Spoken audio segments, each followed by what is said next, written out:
So why is farming so important? Why is it that farming is really the infrastructure, the backbone of countries?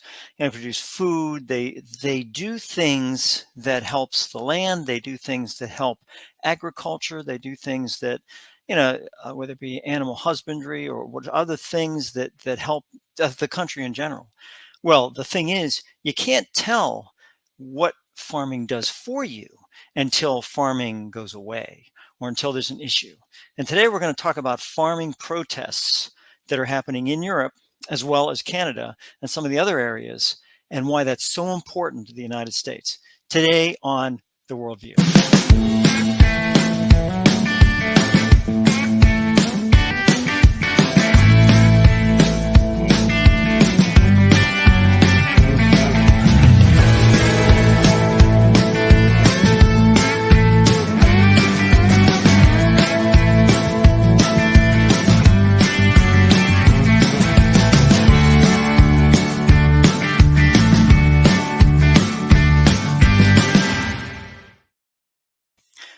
Hi, everybody. Welcome to The Worldview. I'm Chris Greco. For the next half hour, we'll talk about issues that are really affecting the United States or could affect the United States that are happening in other parts of the world. We'll show that geographically, but first we'll go over the stories and then we'll go into geographic aspects and why it is so important that the media, the US media, really should be covering this. And they're really not covering it as they should. And it's really a shame because what happens is that the US media covers something that is basically chaos. They would prefer to make the chaos so that they could report on the chaos. That's very important to them because if there's no stories out there to report, they make the stories, which is not what they're supposed to do, but that's what they come into this pattern of being able to do that. So that's what's going on. Well, the problem is that if they would just look at different situations that are occurring worldwide, they would see how that affects the United States, and then they could make that into a story, a real journalistic story, and then move on with that. But that's neither here nor there. The bottom line is that we're talking about farming today, and it's interesting because a lot of people might say, "Hey, Chris, who cares? Who cares about farming? I mean, where are we in the United States? Well, we're talking about things like Super Bowl, yay, and Pro Bowl coming up, and Kelsey and Swift, and and the Grammys and all that stuff. Well, the bottom line is that there are farmers out there that are really hurting, and they're producing for us. The agriculture in this country has been basically outsourced, and I'll tell you something, that is going to hurt us in the long run. And to prove that, what we're going to do is go over some things that are happening right now and how that can really hurt in the long run. So the first thing we're going to talk about is the France protests, right? So farmers basically are blocking major roads, and the reason they're blocking major roads is because they've had enough of the government interference in their farming programs. The government says you have to have fallow lands, and then you don't produce as much, and then all of a sudden France is importing things like fruits and vegetables from other countries, and farmers are sitting there saying, wait a minute, we grow here to produce here, to eat here. Why should you be importing stuff that we could be producing here, but do we have to have fallow lands? And then and I get the idea about over farming and all the other things go along with that. But I mean, they're starting to block roads. Here they are. I mean, they're going to take their tractors and then whatever else, and they're going to block roads around Paris. They're going to make their wishes and their desires known. And they're going to do that by taking their vehicles, and they're going to make sure that they do this, make this work, right? And the thing is, interesting thing about it is this green energy thing is going on, and I get it, and the people that are big on green energy, hey, I'm not busting on you, I get it, and there's a lot of issues having to do with fossil fuels and all that stuff. But the bottom line is these tractors, the tractors you see right here, the green ones, yeah, go ahead, you put them on electric. Yeah, put them on electric. Have a good time with that. They're never going to run the same way they're going to run on electric as they are on diesel. And also, you're not going to get the same amount of farming by using electric on these vehicles. It's not going to work. Not at this point. I think you may need to come up with better battery, better solar, better whatever you're going to come up with.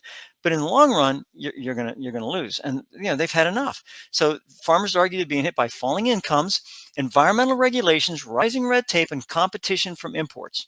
Here we have it, and that's what's happening. And it's happening also in the United States too. And I'll show you that in a second. So basically, that's what's happening here. Here we go. Why Dutch farmers are protesting over emissions cuts. So now we're in the Netherlands. We're talking about Dutch farmers, right? They're saying, hey, look, you got to have emissions cuts. Well, you're going to run this tractor with emission cuts. You're going to have an issue. Already they're paying an exorbitant amount for fuel, and you're going to increase that because you're going to put these emission standards on there. So hay bale and flame, manure dumped on highways, blockades at supermarket distribution centers, demonstrations on politicians' doorsteps. I mean, all these things are happening because they're pissed. Farming is a major industry. And I mean, it's interesting how we try to import stuff. And I'm going to show you what we import here in a little bit from the USDA, Department of Agriculture. I got some data from that, so we're going to take a look at that in just a second here. So this is, this proud farming nation is under immense pressure to make radical changes to cut harmful emissions, and some farmers feel their livelihoods will be obliterated. It's in our blood. I want to do this. If we adapt to new situations, I want to, but we have to be fair. It takes time. Give me a chance. I mean, these are people. It takes generations for those things to happen, right? Dutch government proposals for tackling nitrogen emissions indicate a radical cut in livestock. 11,200 farms will have to close. Another 17,600 farmers will have to significantly reduce their livestock. I mean, we're talking about meat. I mean, I get it. Let's just do Impossible Burgers and all that stuff. Yeah, I get it. But the bottom line is that meat it's a source of protein. It's a source of vitamins, minerals, all these things you have. And it's like, just cut it. Just cut the livestock. What are you going to eat? We're going to all become vegan? I don't think so. I don't think it's going to work. So, I mean, because there are some issues with being vegan and vegetarian, and people will sit there and say, oh, no, there isn't. There is. You got to get enough protein in your diet. You can't just eat vegetables for the rest of your life. It doesn't work that way. Now, you need to eat vegetables. It's very important. And that is also produced by farming. So we get right back to the farming issue, right? As they allocated 20 billion pounds to slicing nitrogen emission within the farming industry by 2030, and targets for specific areas and provinces have been laid out in a color-coded map. I mean, we can do that, but it's, well, I'll tell you what, we'll hit it. We'll see what that's like. And this is, let's go ahead and do English here. We'll do Google Translate. So this is the national government area rural program. I mean, and this will come up in a PDF, and it'll show you all the different aspects in that. So just see what the map is like.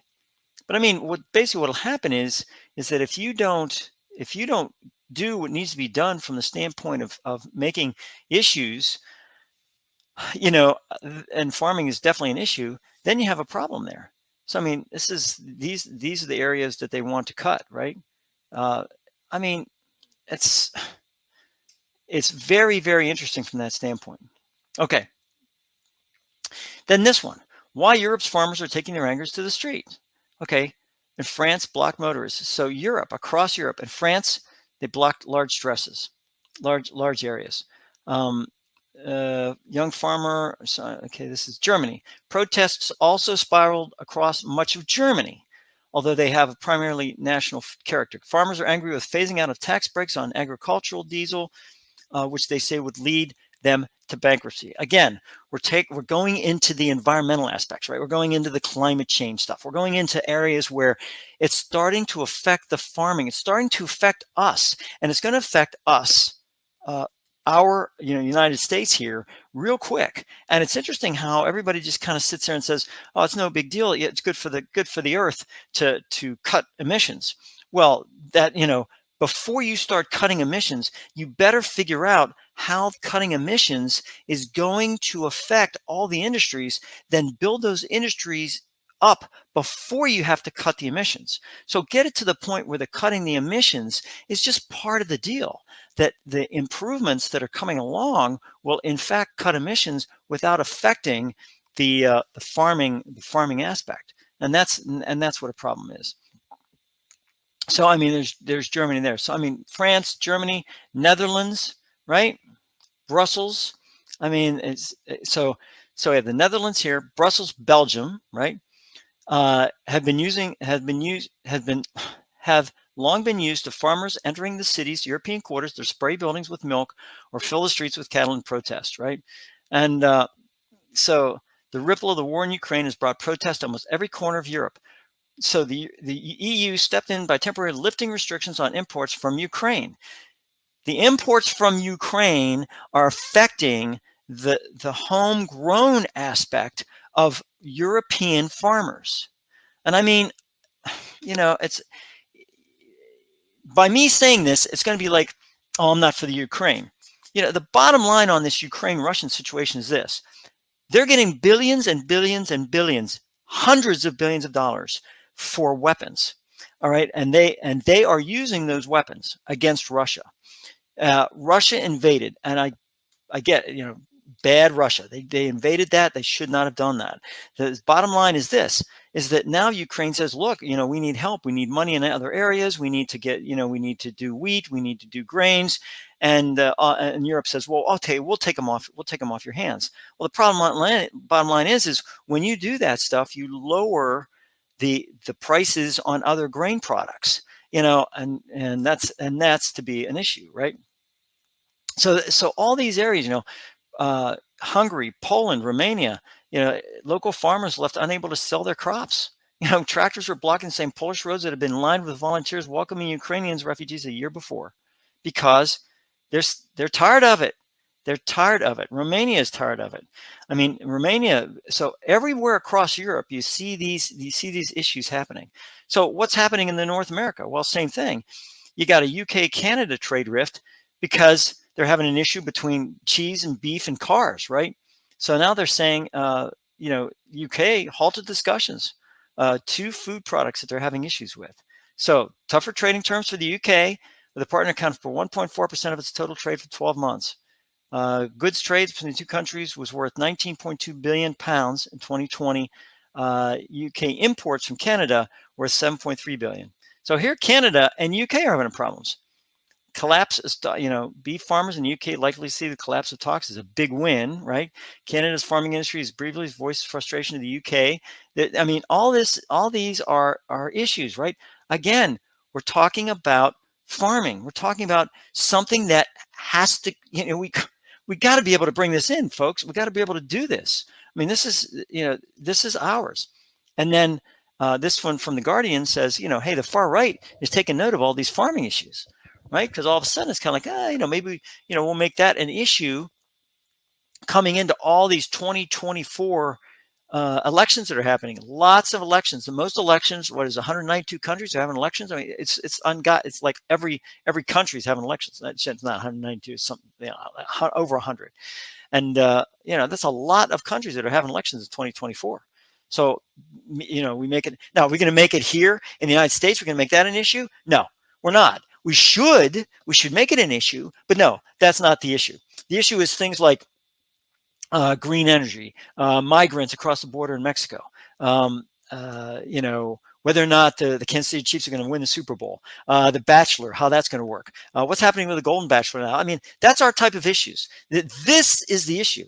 This is the issue. Farming is a major, major issue. And I'll tell you who's going to win on this are places like China, India, places that sit back and go, hey, fine with us. You want to take it on, that type of thing, because they're not going to care.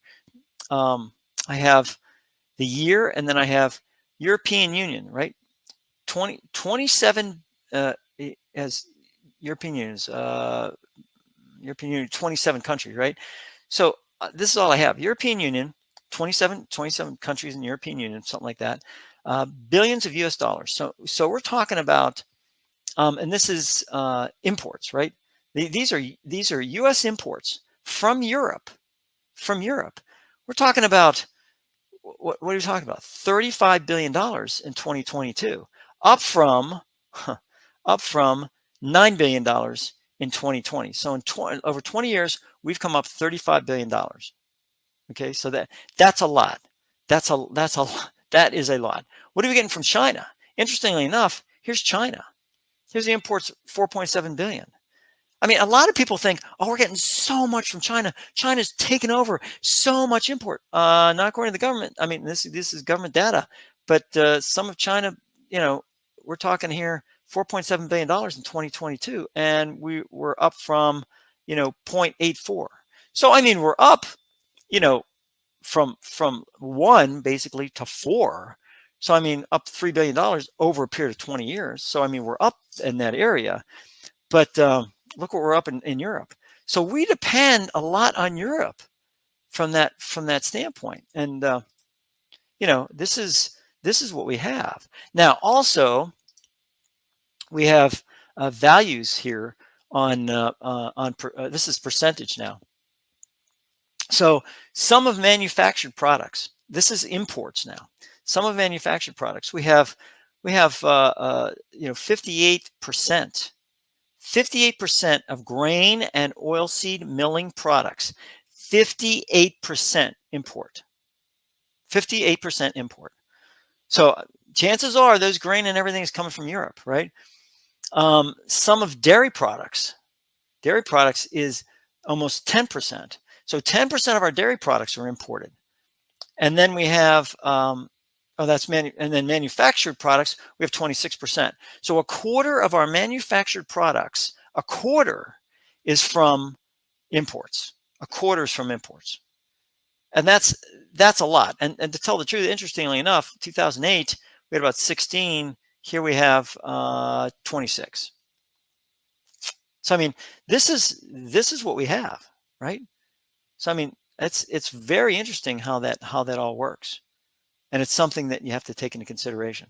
So this is what we have, and we have to make sure that we understand that there's a lot of grain and oilseed, quarter of manufactured products, and about 10% of the overall of our imports are from dairy products.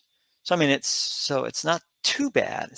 It doesn't mean apocalyptic area, but this is very, very important from the standpoint of farming.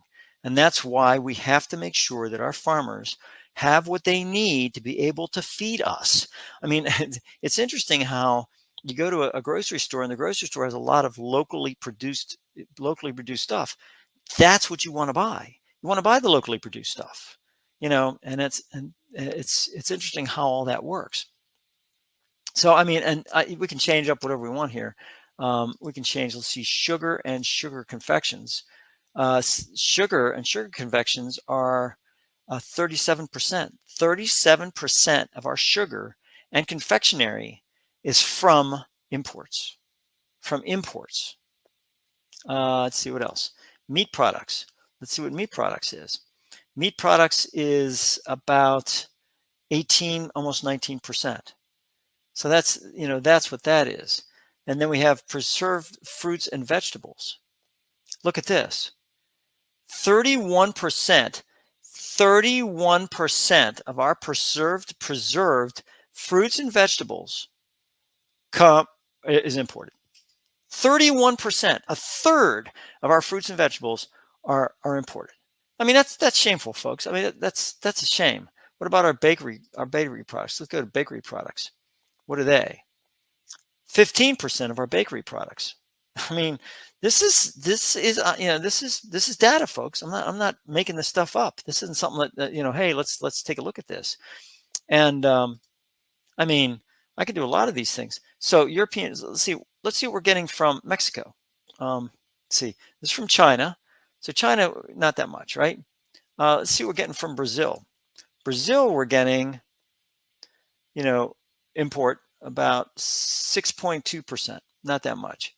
Canada, we're getting 37%. 37% of our import is from Canada. So I mean, but when we take a look at Europe, Take a look at Canada. It's almost the same. We're almost getting the same from both of those. I mean, and let's take a look at Mexico. Finally, Mexico is 43%. 43%. 43, not 43%. $43 billion we're getting from Mexico. 43 billion import from Mexico a year, right? Look at this compared to Europe, and look at Canada. So let's take a look at North America, right? Very close here, very close in billions of dollars. So, I mean, that's what we're talking about when we talk about those areas, right? I mean, and then let's talk about the rest of the world. So we'll just talk about the rest of the world, whatever else we're getting here. We're talking $70 billion from the rest of the world. So, I mean, and then the goods, you can see the goods on the other chart. So, I mean, this is what is happening here. And we can sit there and we can say, geez, this is really, wow, Chris, very interesting. I mean, just from the data point of view, this is what we're talking about. And again, this is USDA stuff. This is U.S. Department of Agriculture. I mean, a lot of different areas. So what did we talk about today? What are the areas we talked about? Well, we pretty much, except for we didn't cover Asia, but we pretty much covered a good bit of the world here. First of all, we covered the U.S. and Canada. We talked about Canada.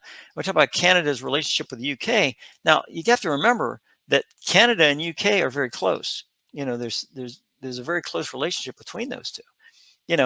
So that's very important for their area. So what else did we cover? Well, we covered areas like Brussels, Belgium, right? So we covered Belgium. So here's Belgium here, here's Netherlands here, here's France here, and here's Germany here. So, I mean, remember we talked about all those different farmers and how they're having issues. They're right next to each other, literally right next to each other. I mean, other than Luxembourg, this is what you have. So, I mean, there's a lot of issues right in this area here. France, and they're having problems with Paris, Netherlands, the Dutch, the Brussels and Belgium, and Brussels should be right here, right center of the country, and then Germany. So they're having problems with farming in those areas because of government regulation, because of clean energy, which is interesting because the clean energy area was right.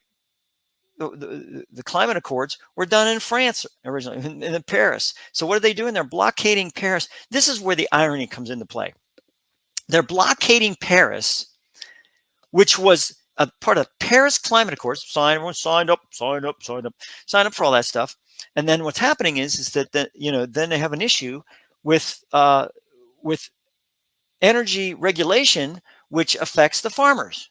I mean, it just goes round and round. It's just so funny because they don't consider the farmers whenever they're doing all this climate stuff. So, oh yeah, climate's very important. Well, don't you think it's important to the farmer?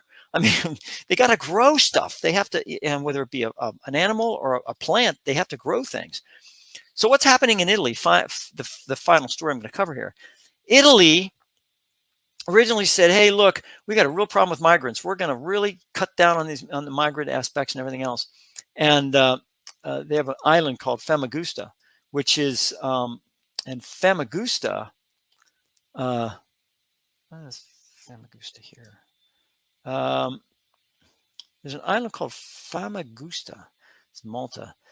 But Famagusta is an island that here it is, Lampedusa. I'm sorry, not Famagusta. Lampedusa Island, where there were a lot.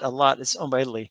There are a lot of issues having to do with immigrants, migrants coming through that area. So they said, oh, we got to stop that. We're going to stop that. So now they're saying, well, I'll tell you what, Italy's now putting a plan to try to get in with Africa. So, they're actually going to be, Italy has a plan, to help Africa, right? To align with Africa, whatever you want to call, right? Whatever you want to call it. So trying to do that. And everyone is saying, yay, because if rather than saying, hey, look, you got to stop coming to Europe, give them the ability to want to stay in their country, right? But the problem with that, and this is a big problem, is that you got to go to the leadership. The leadership has to be able to take that on. The leadership has to be the one to be able to understand its people and do whatever needs to be done. And you're going to find there's a lot of issues with that. ECOWAS, the economic for West Africa, right? ECOWAS, Mali, Burkina Faso, and Niger, all three of these countries just removed themselves from that area. They don't care about ECOWAS. So basically, what happens is now, ECOWAS is out, minus 3 countries, right? And these were important countries. These weren't, Mali, Niger, and Burkina Faso, all coups, right? All coup type areas, and they're going to have an issue with that, right? They're going to have an issue with what's going on, and I think that is part of the problem, because all these resources in these countries, right? The Economic Community of West Africa, and they're going to West African states is ECOWAS, and basically what's going to happen is that these three are going to leave. Well, look where they're, what do we have next to them? Well, you have next to them, you have Algeria, which just recently told France to go pound sand, and it looks like that they might be aligned with Russia. Mali already has not troops in there, but security forces from Russia, the Wagner Group originally. Niger, same thing. Burkina Faso, same thing. Nigeria, which is the port area, Niger is landlocked.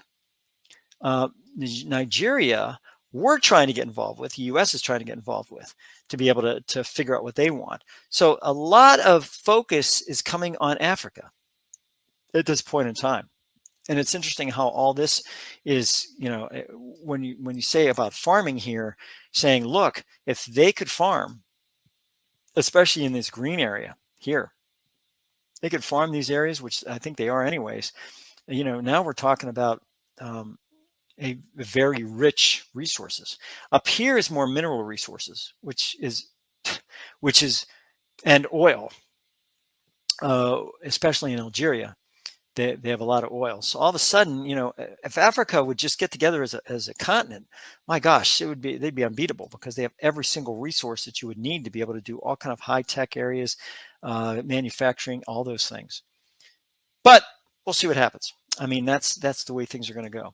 So what we covered today was we covered farming and how important it was. Also, the farming aspect, imports, and how important those are. Also, they almost did like a world tour, except for Far East area. And what's going to happen, these farmers in this area in Europe are going to really put forth some pressure on the governments, because they are going to produce things that they're going to need. In the meantime, Ukraine could literally take the situation. Sorry, this is Ukraine could take the situation up in this area, and say, well, if the farmers here don't want to do it, we'll provide food up in this area. So that could be an issue. And it could be an issue that could lead it to real problems within the European community and the European Union. So covered a lot of stuff today, mainly trying to hit as much as farming as possible. So answer to the question, who's Leslie King?